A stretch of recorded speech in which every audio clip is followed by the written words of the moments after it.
बड़ा टेस्टी होची भल भी लगुच आपण सांग मैंने मुझे नुआ आइटम बनाऊँगी अंडा मुड़ी मिसेकी पिज्जा बनाऊँगी आ कौन कौन जिनस नहीं देखुचे आपण मानक दीटा अंडा नहीं अदा रसुण छेचा नहीं दीटा कच्चा लगा नहीं दीटा पियाज नहीं टमाटर दीटा नहीं मिसेकी तादेह पकईया मुड़ी देहर दीटा अंडा भांगी पकईदेली तापर मुड़ी देहर टी लुण पकईदेवा टेस्ट अनुसार टी लुण पकईदेवा टी हलदी टी पकईदेवा स्लाइड टी हलदी पकईया सब रखती जो रखिकी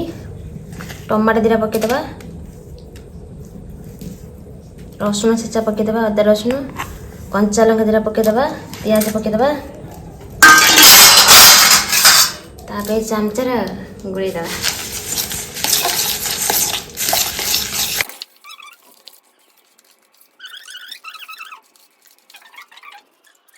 सब मिसेदेली पूरा देखो केमती भाव मुझे पूरा फेंटे देती चमचार घाटिकी सब मेल्ट रही तेल पकईदेवा कि तेल पूरा गरम हो गलानी या जो मिक्स कर रखी कढ़ई में ढालीदेवा